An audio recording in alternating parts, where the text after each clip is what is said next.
somebody who doesn't know any better, or their name is Dave Jackson, or it's Super Tim Bryan. Woo! Give it up, Tim, for Tim.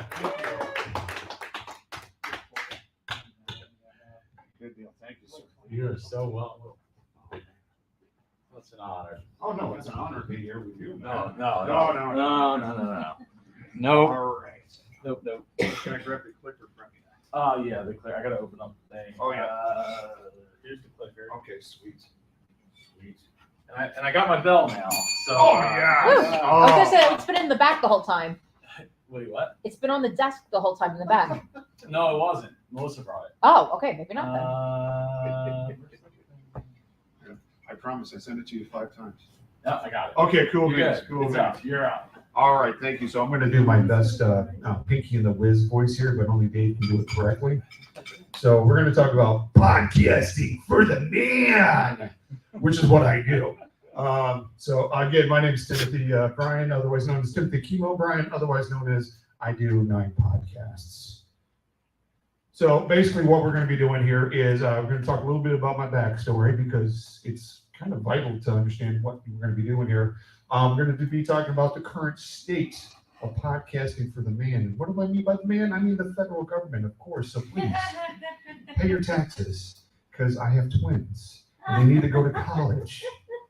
And I have a unhealthy habit of podcast equipment, thanks to a lot of people here in this room. I won't mention names that told me to get a RE320, and I won't. Yeah, don't talk to Matt because you won't have a bank account afterwards.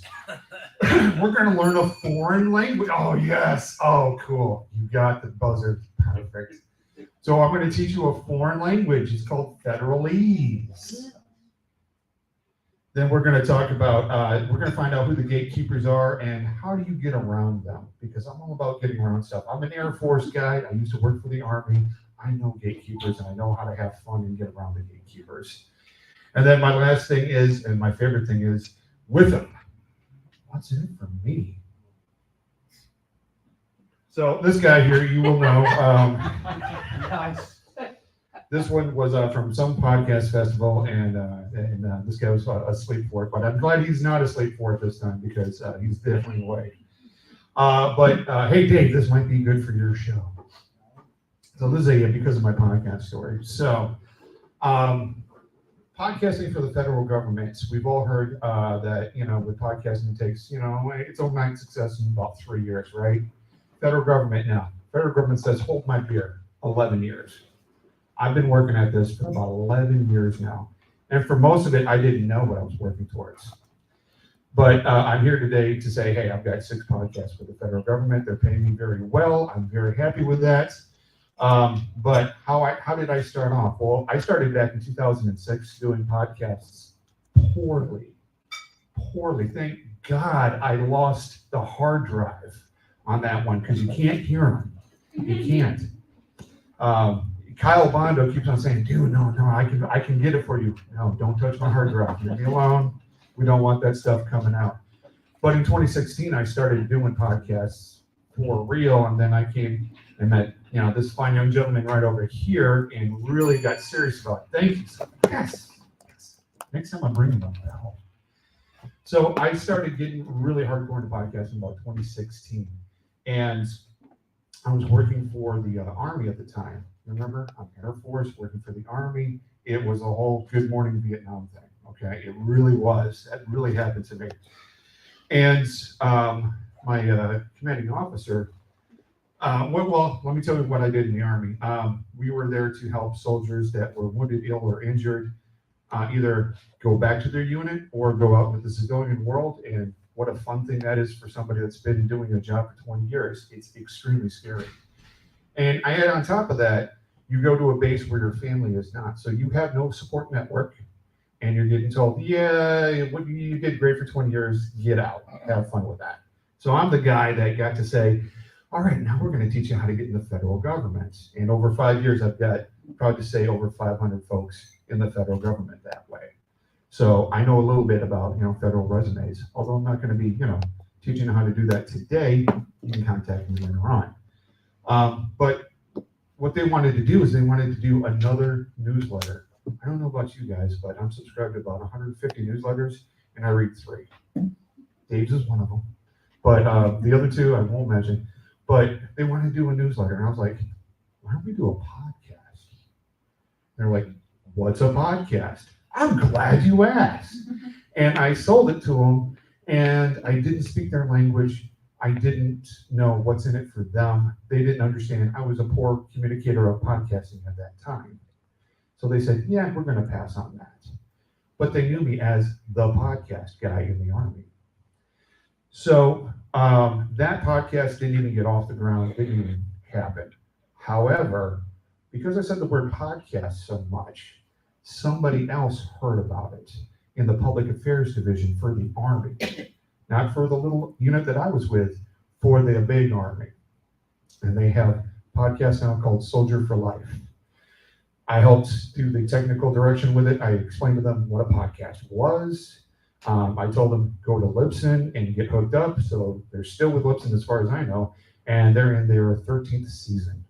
And what they do is they help soldiers still feel part of, once they get out of the military, they're still part of the team. So it gives them a sense of community, which is fantastic for them and well needed.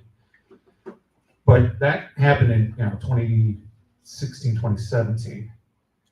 So I got tired of working for the Army because, Good Morning Vietnam, you can only watch that so many times before you know all the jokes and you're like, okay, yay, let's move on. So I was interviewing for my current agency right now, which is CBP, Customs and Border Protection. And I do have to do a disclaimer. They are not sponsoring me here for being here today. And I'm not recruiting for them. And, if you have anything bad to say about them, I have worse things because I work for them. But in that interview, they asked me, hey, have you ever used technology to reach out to the families of the folks in the Army? And I said, well, I tried to sell them on the whole podcasting thing. And I was like, here's the thing. I will help you set up your podcast. I don't care the outcome of this interview. I will help you set up your podcast. I'm getting paid by the federal government, so it's free of charge. A week later, I was at New Jersey, Atlantic City, Indie PodCon, and I got a call. And they said, you got the job. Oh, by the way, we need you to fill out your background investigation. It's due on Monday. So thank God I was at Oceans Casino because I was working late nights. I was meeting with everybody in the daytime, but at night I was just like pounding away this background check, which is about 80 pages, nothing big. I got the job. So you would think, okay, Tim's in, he's with CBP, and he's going to start podcasting. No, that doesn't happen. If you want things to happen quickly with the federal government, go someplace else. Go to state government, go to local city government. It might move faster. I doubt it, but it might. So it took about a year, and I was in the middle of a review with my director, and she was like, "Wait a minute, you're the podcast guy for CDP, aren't you?" Because all through the pandemic, I was getting podcast recommendations for different shows, for different topics, resiliency, alcohol abuse, suicide prevention, all of that. Every day in our team's channel, they got a new podcast suggestion. Every meeting, I'm like, that'd make a great podcast. And I heard crickets for about a year. So I'm in this review, and my director goes, we just hired a suicidologist for our division to talk about suicide prevention. Okay. He wants to do a podcast. Okay. He's ex-Air Force. Okay. I'm there with you. Can you meet with him right now? Done. I have nothing else to do on my schedule for the rest of the day but talk to this guy. And that's what we did. Literally, we ended that call and went to the other call. And now we're 21 episodes into CBP's Suicide Prevention Podcast, which, let me tell you, that has gone through a lot of changes because the first question is, what's a podcast? And I'm like, come on, okay. I obviously didn't evangelize well enough. So we went to the public affairs division, and they're like, "Yeah, we want to put this on YouTube." And I can feel Dave already saying, "But it's not a podcast." We just called it a podcast. It didn't have an RSS feed at the time, but it went on YouTube. My public affairs division, for every video that they put out, they maybe got 500 hits, 500 views at best. We ended our first year with 16,000. And that's because we were promoting the heck out of it. It was something that our agents needed because a lot of people don't know this, but CBP has a suicide problem. We have a lot of agents out in the field, out in the boonies, and they have no resources out there whatsoever. So, things happen.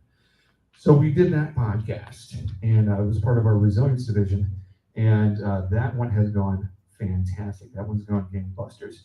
We moved it from just a YouTube channel and just internal podcasting through our team's channels and through our, not Substack, having an MS moment here. That's okay. But we use a media host called Divids, DVIDS. And that is a media host that has videos, it has podcasts, it has 2 of mine on there, and all these kind of media outlets that all talk about the federal government. It's run by DOD. So I don't want to say it's like Libsyn or Podbean or anything like that, but it's really close to that. And if you're interested in learning more about your federal government, because you're paying taxes, right? I'd like to know what's kind of going on. You can definitely click into that, and I'll be happy to show you how that works. It is not intuitive. It is from like the 1980s. The format and the UI, I'm going to fix that in about 10 years, and they'll pay me a couple $1 million for it. But that is how I got to 6 podcasts that the federal government is paying me to do on top of my regular job, which is I do financial wellness, I do volunteer community support, and my favorite, telework. I love telework because that's the only way I can do 6 podcasts. So that is my podcast story. Who'd like to get paid? Anybody? Perfect. Yeah, everybody? Good deal. Federal government pays well, and it's hard to get fired. It is hard to get fired. I haven't tried, but I know some people that should be fired, but federal government does pay pretty well for what they do, and they pay pretty steady. And then when you retire, there's that lovely pension that they have with it. So you too can do 1, 3, 5 podcasts for the federal government. You're still going to get paid the same amount of money. Don't get me wrong. I don't get paid per podcast. Wait, really? Yet. We're working on it. It took me 11 years to be an overnight success with the federal government. So I'm working on that. That's next week. I got to cure world hunger this week. So, a little bit busy, but I can do it. But yeah, you can do multiple podcasts for the federal government. Now, there are a number of podcasts about the federal government, but there's only about 50 from the federal government. And out of those 50, there's a lot of them that haven't produced anything in 5 years. CBP is one of them. Exactly. Well, I haven't gotten to those agencies yet, but I will. I'll get to those agencies. Yes, you will. I'm going to try. But yeah, there's a bunch that haven't done anything in 5 years. CBP did one podcast, one episode 10 years ago, and it was horrible. It sounds crappy on it. I wasn't working for CBP at the time, so obviously it was crappy. All right. So who's going to listen to these podcasts? How did we get 16,000 views on YouTube? Well, you have an audience of potential 2.1 million federal employees. Now, obviously, you got to get the word out to them. You got to show them how to use the stuff to get to the podcast. But you have a potential audience of 2.1 million employees. What else you got there? You have, we're worldwide. CBP, just my agency alone, we are all over the world. Anything that is coming in here through customs, we got our finger on. TSA, there you go. It's another federal agency all over the world. The Army, another federal agency all over the world. There's 435 federal agencies. right now as we speak. You have target-rich environment, as we like to say in the Air Force. Target-rich. Pick an agency that you like. If you don't like CBP, that's cool. I've already got the lockdown on CBP. But let's say you like the IRS. You want to talk about taxes. Why not? Go for it. Absolutely. SBA, Small Business Administration. Bingo, right there. Okay. You take SBA. You take IRS. Yeah, you got IRS? Okay, yes. Yeah, I have a question off the live stream. Who are the audiences for all these podcasts for the federal government, would you say? Depends on the podcast.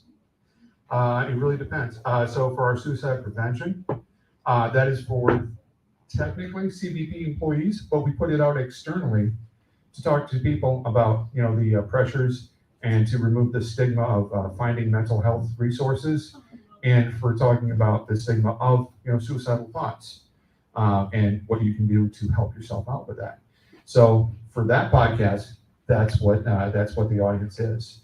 For other podcasts that are out there, it just depends on the agency and what they're into. Consumer Fraud Protection Bureau, CFPB, they don't have a podcast yet, but they would have a great audience of folks looking not to get messed over by credit card companies or by payday loan companies.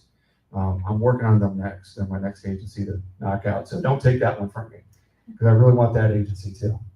But the audience is, and it can also be an internal audience. So like I said, we have 2 external podcasts. We have 4 internal podcasts. The other external one we have is called Living in Recovery. And that's for our agents or our employees that are going through a 12-step program, either AA, NA, whatever it is. And we are talking about when you ask for help, it doesn't impact your career negatively.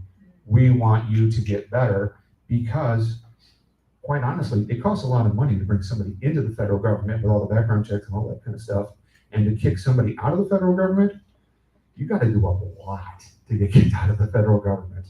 But if you do that, you will get kicked out, and you're going to lose out on your background investigation and your security clearance.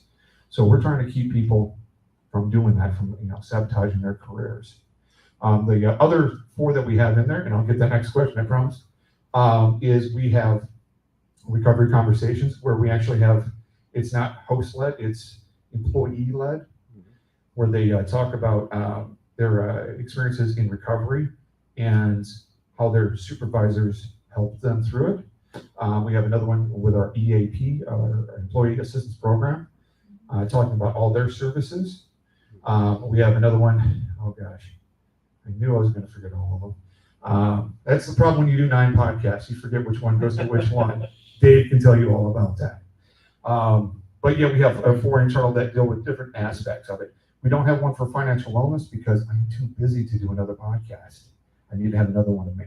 But yes, another question. Yeah, Rita Rich online asks, how do the agencies promote your work, and did they promote before the first episode dropped? No. The only way we got promotion initially, I had to write up the ad copy and everything like that, and I had to figure my way around our public affairs internal, and then externally, we're promoting it to CBP employees for the suicide prevention and for the Living in Recovery podcast. But we don't go out to well, I take that back. We do put it on our Twitter feeds and our Facebook, but it's kind of like one of those run and gun or shotgun methods, which I don't recommend. Because who cares about that stuff? It's just noise coming in. It's just static coming in, unless you're really interested in suicide prevention or living in recovery. So we don't promote it like we should yet. That's a big thing. You're going to hear me say yet, but I have a plan to help that out. But yeah, there's 435 agencies out there. 435. Anything that you can think of, federal government does. So who's filling the void with this? Now, my numbers are a little bit old, so Daniel J. Lewis can probably give me better numbers, but we're looking at about 6,000 podcasts out of 4 million that we're at right now. 6,000 that deal with the federal government. So it's not just, there's about 50 from the federal government, but then 6,000 that talk about the federal government. What does that look like? Well, we're in the other category, and the other category is 4%. So we're a part of 4%. So this is kind of a really, I don't want to say it's a new thing, but you're really starting at the very base of this. And where can it go? It can only go up with the right people involved with it. Do you speak federalese? Anyone here speak federalese? Good. I do. So when I say to you GS, WG, SES, that means nothing. But you can go onto the number of different OPM, which is Office of Personnel Management, and we love acronyms too. We love them. But I got to keep on reminding myself, don't use the acronym, use the actual word. You can find out exactly how much I make. Public knowledge, doesn't matter. You can know right now. I'm a GS 13, step 3. But then if you're thinking about, hey, I want a steady paycheck, then you check OPM, Office of Personnel Management, and you can find out where you're at in the country, how much you're going to make per year in that position. Other thing that you need to realize is job titles. Job titles don't mean a thing. My job title is Program Management Analyst. What does that even mean? I don't know, and I've been that for 4 years. My position description is I review classified materials. I've not seen one classified document come through my desk once in 4 years. Nor do I want to. Nor do I want to keep them at home. But then that's another story. But oh, that's a bell ringer right there. Thank you. Big thing is other duties as assigned. That's what my podcasting comes in, because I could sell it to CBP and go, this is other duties as assigned, besides reviewing, classified documents that I don't review at all. So you can pretty much name what your job is going to be once you get in, and that's the problem, is getting in.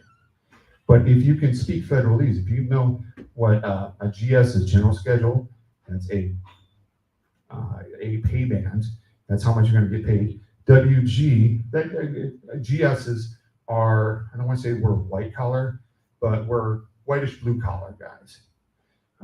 WGs are our technicians that make our cars go. They do the hard work. There are blue collar guys.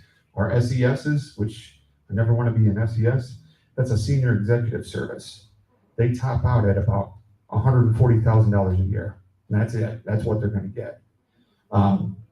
But they have a lot of responsibilities, and they are political appointees a lot of the times too. So, when the president changes, a bunch of SESs go bye-bye. What else we got here? Collateral duties and hiring authorities. Let me talk about hiring authorities for just a second here. This is going to help you get into the federal government. I'm a disabled veteran. I'm 90% disabled, service-connected from the Air Force. I know I don't look it, but I'm 90% disabled. That means when Ross applies and I apply for a job, we're all equal, everything's hunky-dory, I get 10 points. And if Ross and I apply and he's 5 points ahead of me, they got to explain why Ross is a better candidate than I am. And I'm a pretty good actor, so I can pretty much get the job with my veteran status. If you have a disability, a documented disability, that's 5 extra points on your resume. So make sure that if you're thinking about getting in the federal government, and I'm not here to recruit anybody into the federal government, but you can utilize this for your Fortune 500 companies. You can utilize this for your Fortune 1000 companies. Getting in there and doing, let's say you're already working for, Verizon Wireless. Get in there and start up the podcast arm of Verizon Wireless. Why not? But you want to know what your hiring authorities are, and you want to utilize them as best as you can. So again, you'll have my email and I will show you how to do that. Where do you start? It's the resume, the resume. The federal resume is pages and pages long, and it is very confusing, and a lot of people don't know how to do it. But there are people that will teach you how to do it. I'm sure there's a podcast. If there's not, then that's my number 10 podcast, and I will show you guys how to do it through that. But you need to have a really good resume. You need to, the thing with any resume, when you see a job posting, is that's your first test. They want A, B, C, and D. You give them A, B, C, and D. Plus, I can podcast too. Plus, I can do this other stuff. As long as you cover A, B, C, and D, you got a good shot. Disabled veteran, you got a better shot. USA Jobs, if you've ever been there, it's confusing as all get out. But you got a guy already in there that knows how to get you through that. But that is the gateway to get into the federal government and to knock that resume out. You want to look at that job posting, you want to read the job posting. If you don't do A, B, C, and D, and you have somebody looking over your resume that feels like they're getting underpaid and they really hate their job because they're not doing a podcast, you have no chance of getting it. No chance. This is the same thing for any company that's out there. Okay? It's a test. If you can't pass that first test, you ain't getting in. You have no chance of doing a podcast for that company. So make sure that you're reading the job posting. And then special hiring authorities, like I said earlier, disabled veterans, disabled folks not associated with the military. Some agencies are trying to hire IT folks and give them a special leg in. So if you have IT experience, Dave, you can get into the federal government under special hiring authorities and get paid extra money. Because who wants extra money? Especially working for the federal government, I want extra money. Thank you. All right. Hey, Tim. Sir. I'm gonna need that. Oh. Yeah, sorry. It's okay. Okay. Very fast. 2 organizations that you want to know about, AIR and AGC. AIR is Association of Independents and Radios. They have a lot of podcasters. They do a lot of education. Fantastic group. Once you get your federal job, you get the federal government to pay for your memberships into this. All right. So these are 2 great places to start off. And who are the gatekeepers? Gatekeepers are HR folks. And a lot of them are underpaid and really angry folks. So make sure that you do A, B, C, and D. Make sure you follow that because that will get you in a lot quicker.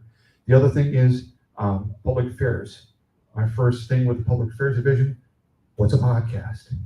Be able to explain to them what a podcast is and what's in it for them and how to do it.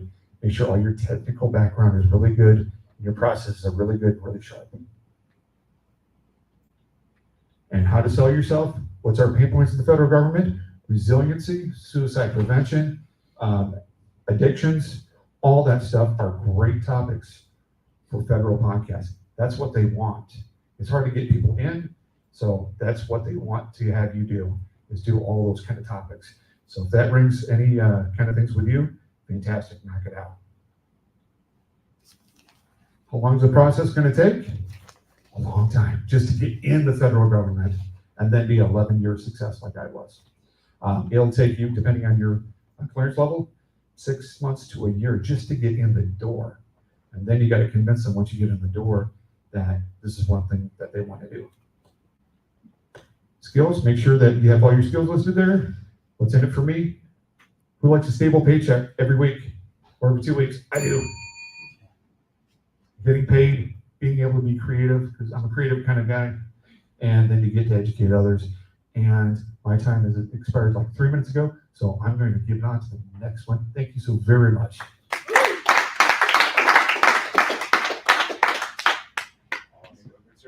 you so much. Give it up for Tim.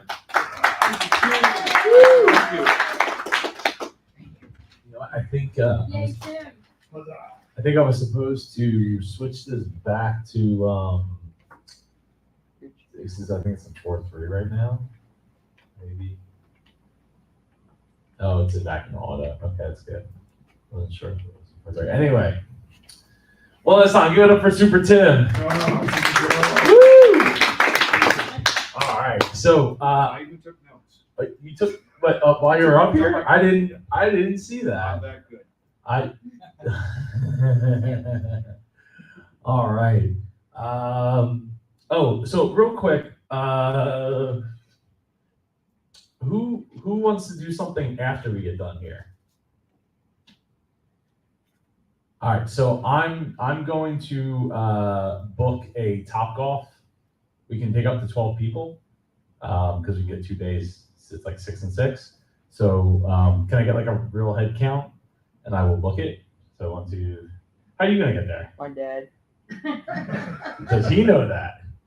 I'm gonna text It him. starts. So the current booking is for 8:30. So I don't know if that's like late or whatever, but like that's what's available for two days. And I'm taking care of it, so you don't have to worry. I mean, food is on you, but I'll take care of the base. So who wants to go to Topgolf? 1, 2, 3. You guys want to go? It's not. Oh, so does everybody know what Topgolf is? Well, I mean, I know it's driving. Does anybody not know what Topgolf is? So it's like, all right. So you've been bowling before? Bowling, yeah. So it's like bowling, but with golf. Like they have like the different golf clubs there, and there's different games, and it's for intermediate to, or beginners to experts.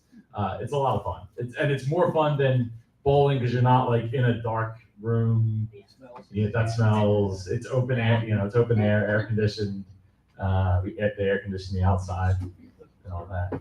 It's amazing. So it's amazing. So all right. So raise your hand if you're in, so I can get a real count. So 1, 2, 3, 4, 5, 6, 7. I'm not gonna time any, but yes, I want. They're gonna be asleep already. It's so. That's why I gotta make sure. 8:30. All right. So like so all right. So like right at the cusp of needing 2 days. How many? What was it? 1, 2, 3, 4, 5, 6, Yeah, I think it was 7, 8. Seven, Okay. 8, yeah. So if he wants to come, he can come. I mean, I'll get to it. All right. We'll have 2 days. It's just north of here. I think it's like exit 40. Yeah, it's, I was looking at Dave as if he lives around here. Yeah, it's like exit like 38 or 40 on 295. So it's what are we at? 20. It's like 20 miles from here. Straight up. It's like right on the highway. North. Huh? North or south? North. Good. Yeah. So you can head out. Head up north from there. It'll be on your way. Perfect. All right. Our next speaker is coming up. It came quite a distance as well. Everybody give it up for Super Isabella. Woo! Thanks, Joe. You're so welcome. Thank you. Hello, everyone. How are we? Thank Great. You. Thank you, Tim. Everyone else, come on, gentlemen. How are we? Outstanding. We're good. Thank you. I don't do quiet talk at you for 20 minutes. I'm gonna be bored. You're gonna be bored. I have ADHD. I can't be bored. It won't be fun. You won't like it, I promise. So today I am going to talk to you guys about how to make more money. So kind of like Tim did, except for instead of doing it through the government, I'm going to teach you how to get brands to pay you to talk about them. So who wants to make more money? Woo! Thank you. In the back, really? You don't want to make more money? He's not even looking at me. He's independently wealthy. And he's got twins. He needs to make them. Did somebody say he's incredibly wealthy? Good for him. That's not accurate. You can come up after and teach us how to do that, because that would also be cool. I work hard at this. All right, so my name is Isabella Marquez. I own Marquez Social, and what that means is I work with brands all over the country and help match them with influencers, whether that's on YouTube, on Instagram, through podcasts. So all day long, I am vetting influencers who apply to work with our brands. So I have really good knowledge on what the brand is looking for, as well as the expectations that we have for, and I use the term influencer broadly. By that, I mean somebody who is looking to get paid. And one thing that, I'm gonna put this down since my wrists are not that strong. So one thing I wanna clarify that I think is super interesting, especially right now, is that you don't have to have, 40,000 subscribers to be making money. You don't need to have thousands and thousands of views or listeners to make money. What you need to be is incredibly consistent. So we're going to kind of break that down. But I work mostly with micro influencers. So I was making, well, I guess whatever, I'll just be transparent. I was making like thousands of dollars on Instagram just from Reels when I only had 2,000 followers. I now have almost 8,000 followers and I'm making even more money. That being said, I've helped the same thing with YouTube and podcasters. So this is relevant to you no matter the size of your following. We will talk about kind of how to put yourself in the right mindset of scaling.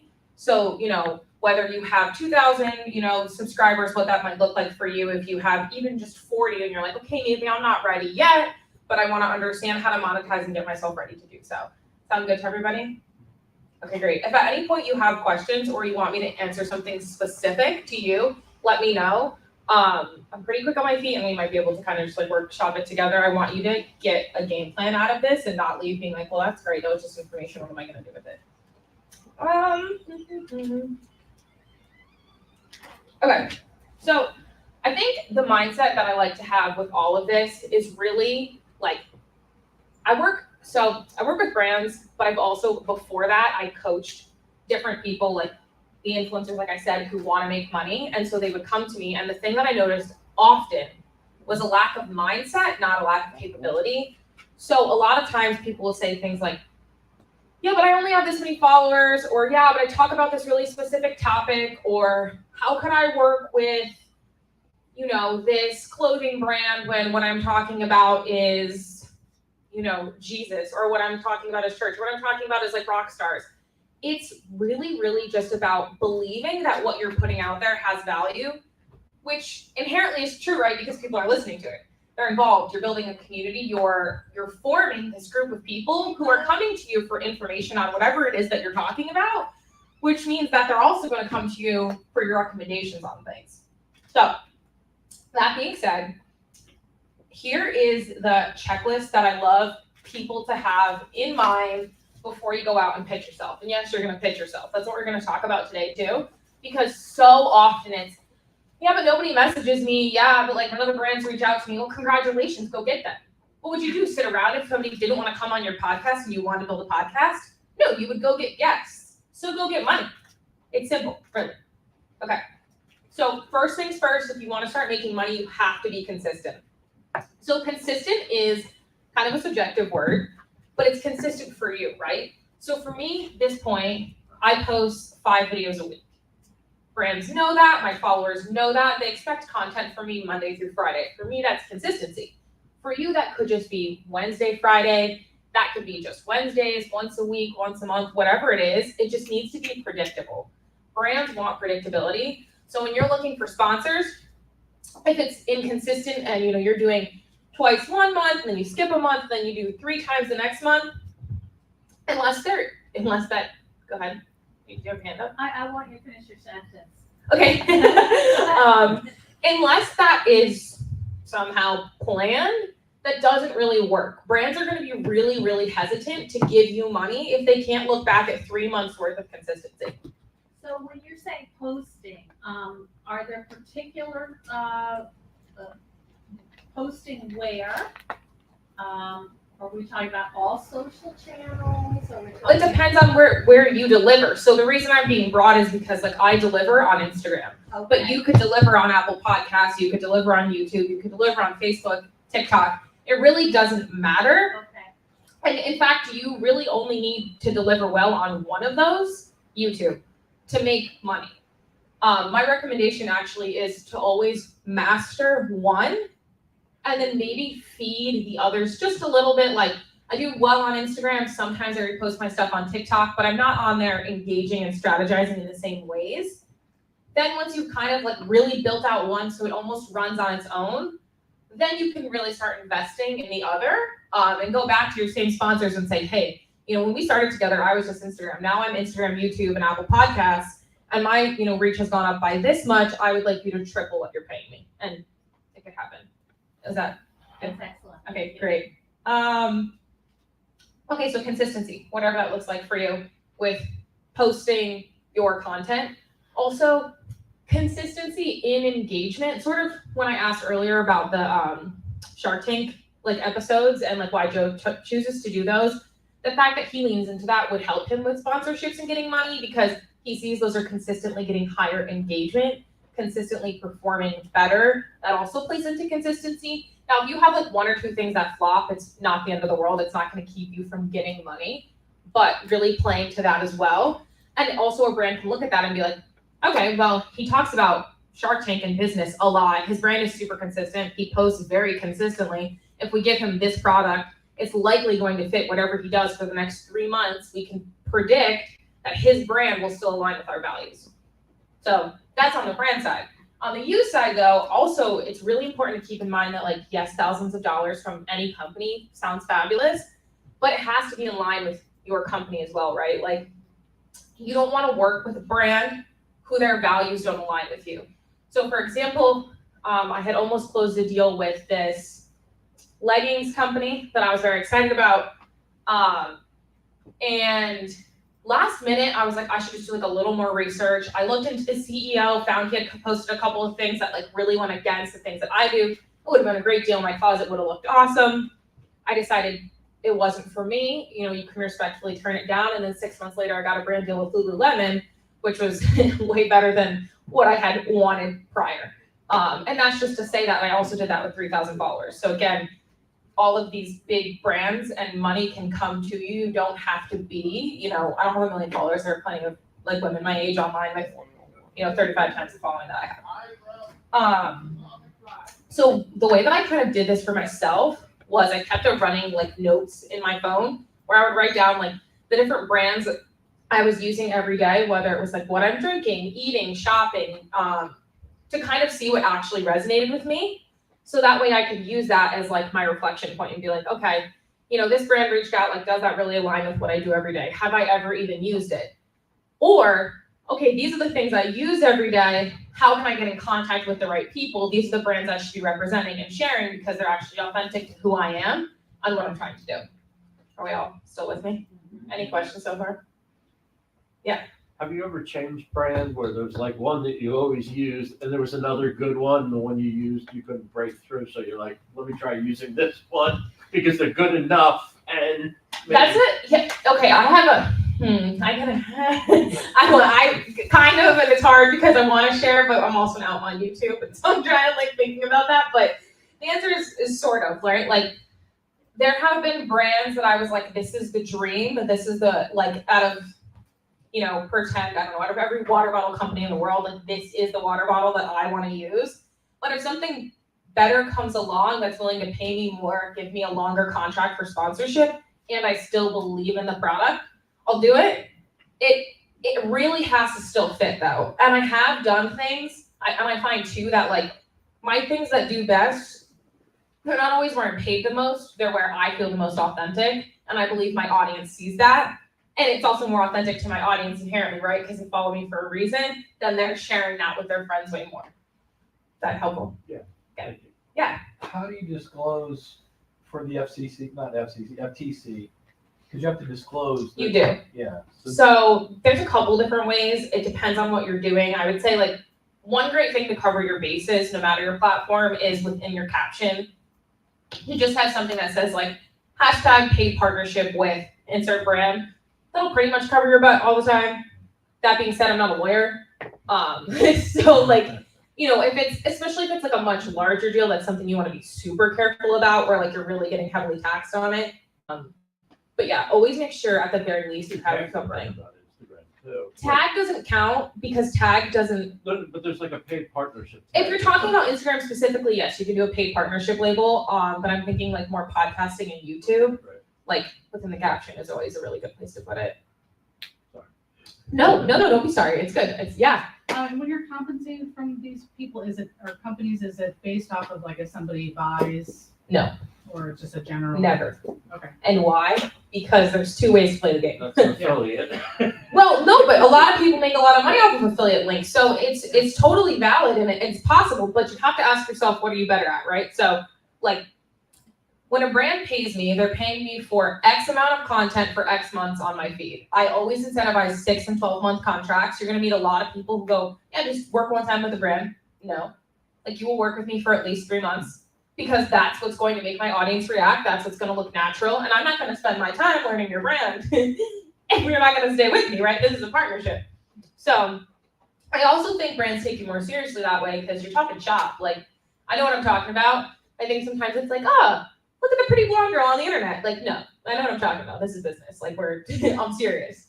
And I think, people make the same mistake with any kind of content creator. Sometimes it's like, oh, they just want money. Like, no, I'm here. I want to build a lasting partnership. And I think it also shows the brand too, like, that you're invested in them. Like, you're invested in really promoting and moving the product. But I do know some content creators that do really, really well with affiliate links. So for example, you could work with some brands it's higher than others, but some brands will give you like 10% on every sale. If the product is worth $1,000 and you sell a lot on affiliate links, that could be worth it.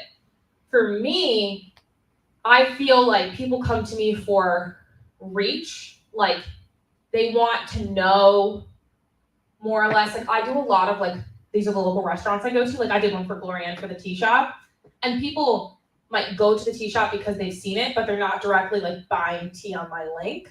So it doesn't work as well for me, but you can always play with both models. And some places will only offer you one. And you have to decide whether or not you want to invest the time. Because I honestly feel like having an affiliate link is like also having to run a sales funnel. You know what I mean? Any other questions on that? Okay, cool. Okay, how to pitch yourself. So you're making this running list of the different places that you want to sponsor you. The most unsaturated way I think to make money and the way that I like to do it the best is I go to LinkedIn and I go to the company profile that I want to work with and I look for whoever is in charge of either first and foremost influencer partnerships or then brand management. And if neither of those, then marketing.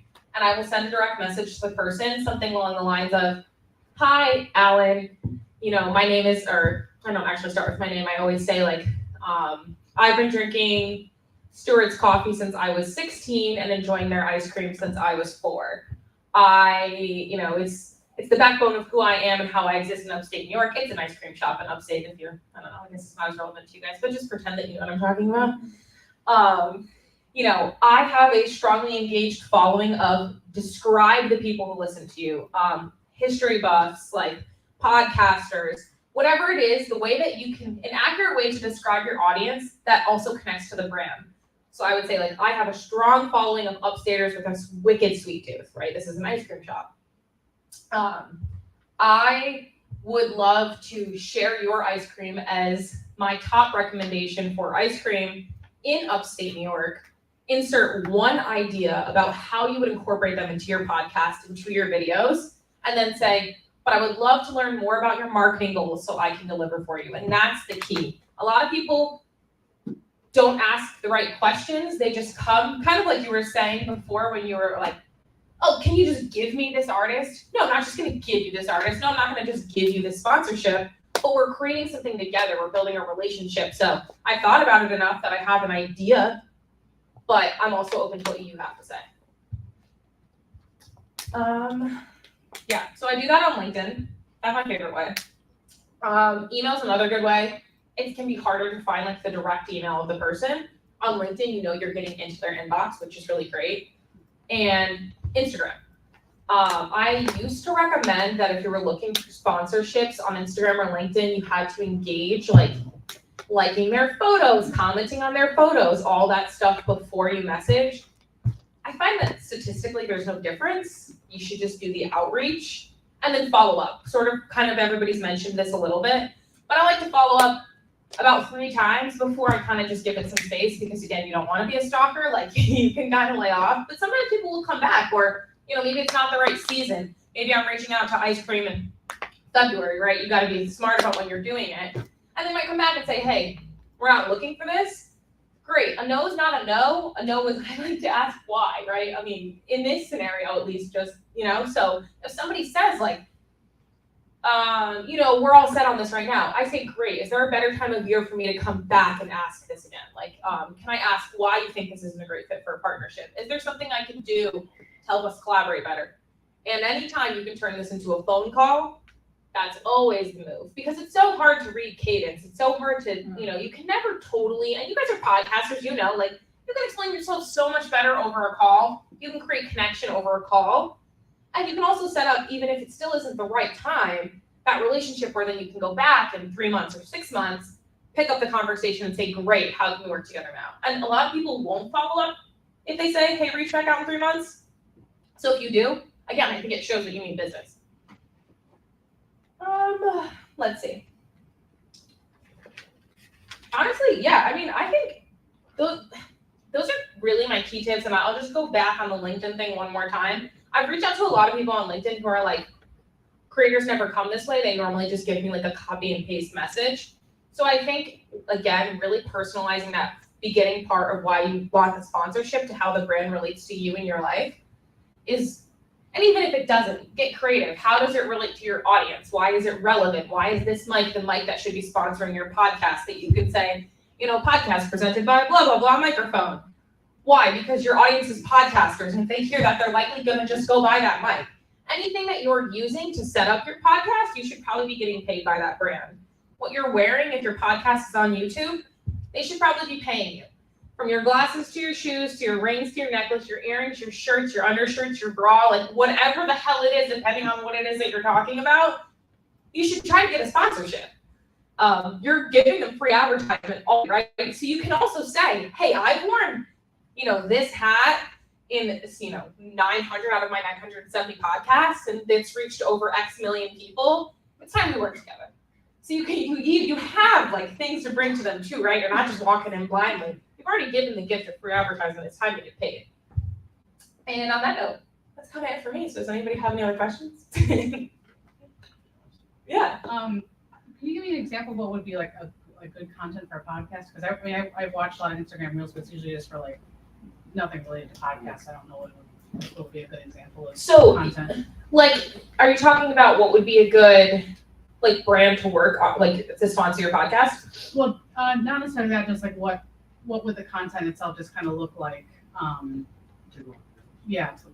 put together for like a reel or something for a podcast. So if you're pitching for a sponsor for your podcast, you would talk about that sponsor on your podcast, unless you also happen to have a really good Instagram following. So for example, if you were, let's say there was like a sweatpants. Well, give me something. What do you like to use? Favorite drink, snack? I can't think of anything. Chocolate chip cookies. Okay, great. So it's like, pretend it's like Nestle chocolate chip cookies. So you're starting your podcast, you kind of get into the podcast, and then you're like, guys, I literally, like, I'm having such a happy tummy moment. Like, I'm so full of Nestle cookies right now. I just made them for my family. Had to do a little bit of family time before I got into the podcast room. Just let you guys know where I'm at today. Hope everybody's having a good day. You just set it up. You roll it right into the narrative.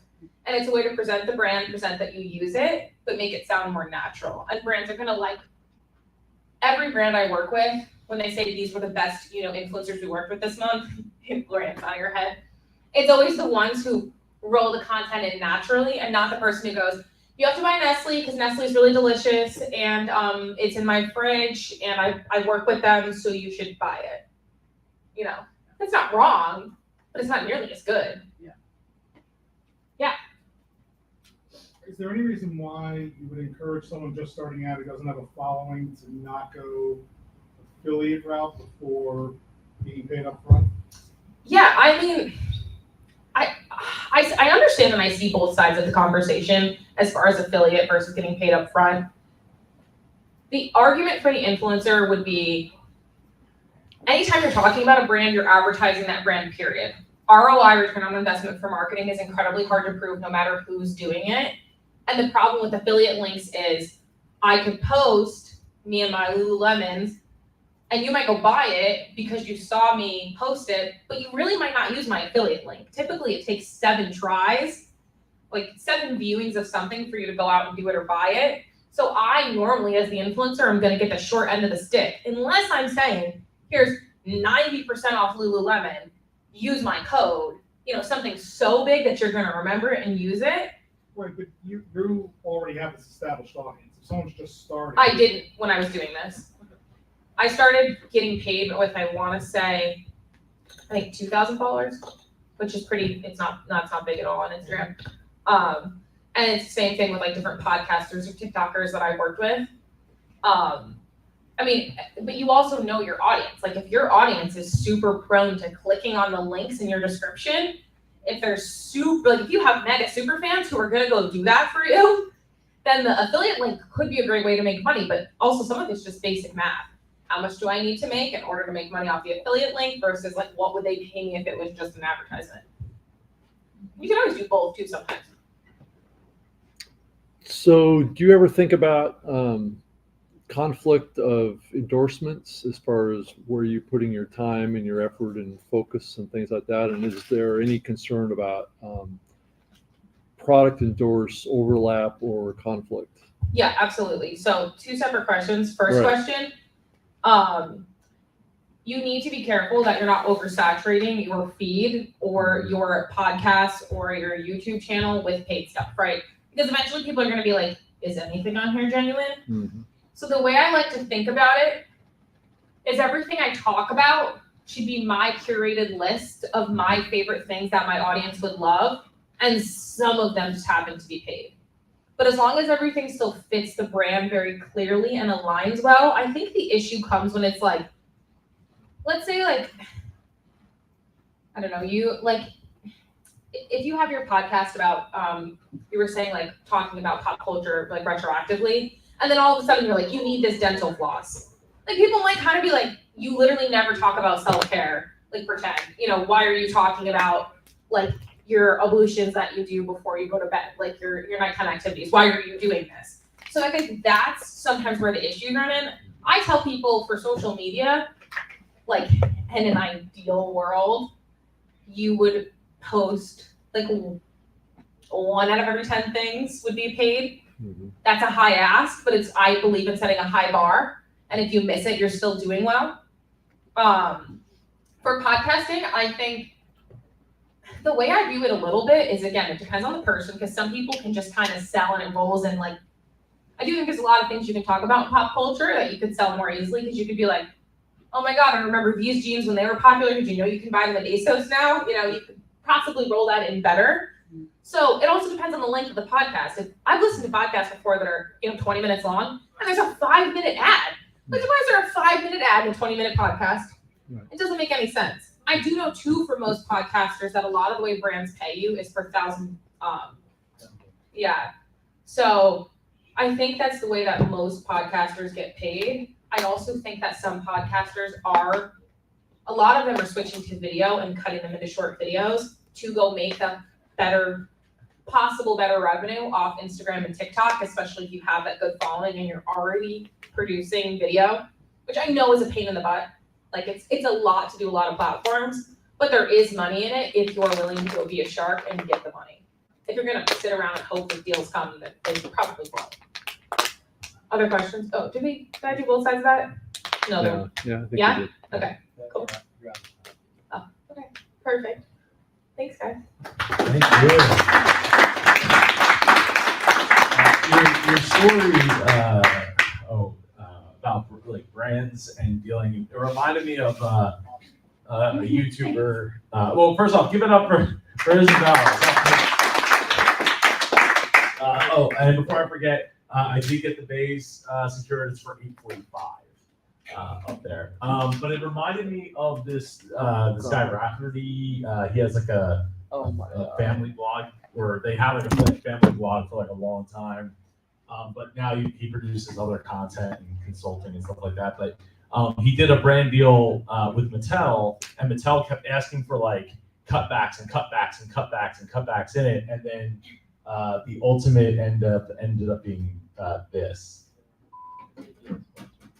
Barbie. So that's awesome. We are partnering with Barbie on this video because the girls love Barbie. Yep. So I'm totally supportive of it. By the time we got done with the video and went back and forth with Mattel, it was no longer authentic to us. Yep. It ended up just feeling. Yeah. So Mattel stole all the love, that they had, because of the original stuff that they were like, oh, we can do all this creative stuff, and they're like, yep, no, and that's ultimately what got into the video was, my kids love Barbie. Great, awesome. I'm sure they sold tons of Barbies, because of that. That happens all the time too. Like it's time, joy, money, like we were talking about earlier, like finding brands that will actually let you like authentically produce. Yep. Yeah, it is tough. So and then you have the brands that end up like being a scam or being entangled in FTX, being FTX or being Anchor is a company as well that any of these brands that you tie yourself to, what scheme or what kind of issue are they going to have that's now you're being roped into unknowingly. Not great. So those are those are things you really got to consider when doing that. But I think if you if you've been using a brand for a long time, like an ice cream shop, and like reaching out and you have like a local audience that would actually know who that is, it could be a great partnership. But anyway, let's we got our next speaker up. Let me try to get back on track here. All